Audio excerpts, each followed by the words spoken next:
बिस्मिल्लाहिर्रहमानिर्रहीम। अस्सलाम वालेकुम। Welcome to my channel Shafqat Ali official. उम्मीद करता हूँ कि आप सब लोग ईमान के आला दर्जे पे होंगे। इंसान क्या है? सबसे पहले तुम्हें जन्नत में लाया जाता है और फिर मंसूबा बंदी के साथ गलती कराई जाती है और कहा जाता है कि अब तुम ज़मीन पर दुनिया आबाद करो।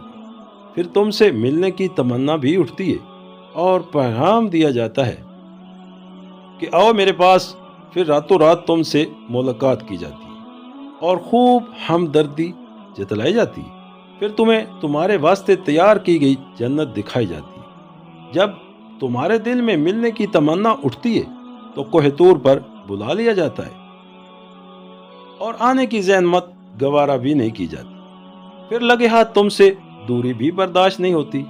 5 वक्त की मुलाकात फर्ज दी जाती है ताकि तुम मुलाकात से इनकार न कर पाओ।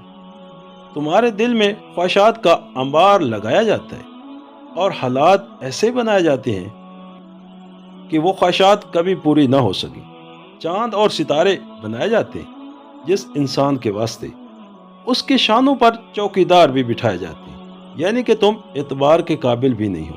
तुम्हें अंजाम से डराया भी जाता है, लेकिन इत्तफाक से दुनिया में हसन की नदियां भी बहा रखी हैं।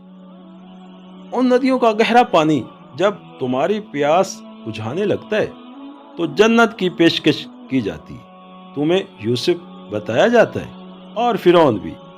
तुम्हें बड़ी बड़ी सल्तनत का मालिक बनाया जाता है और साथ दोहराया जाता है कि मालिक तो हम हैं। तुम्हें खुद तक पहुंचने भी नहीं दिया जाता। सैकड़ों मजहब बनाए जाते हैं और इंसान को मजहबी मामलात में इस कदर उलझा रखा है कि निकलकर खुदा तक पहुंचना मुहाल है। तुम पर मौलवियों की सूरत में नुमाइंदे बैठाए जाते हैं जो शायद खुदा से मिलके थक हार कर यहाँ आए हैं और अब तुम्हें ले जाना चाहते हैं। कब्र की पहली रात के वाकयात इस तरह खोल कर रखते हैं कि जैसे ये खुद कब्र की पहली रात गुजार कर फिरस्तों को चकमा देकर फरार होने में कामयाब हो गए। तुम अशरफुल मखलूक़ात हो, यानी तुम मखलूक भी हो और साथ अशरफ भी। तुम सब कुछ हो। अगर तुम कुछ नहीं हो तो खुदा नहीं हो। तमाम दोस्तों से गुजारिश है कि अपनी कीमती राम से लाजमी शेयर करें और अपने पसंदीदा मौजूद की वीडियोस देखने के लिए नीचे कमेंट्स लाजमी करें। शुक्रिया।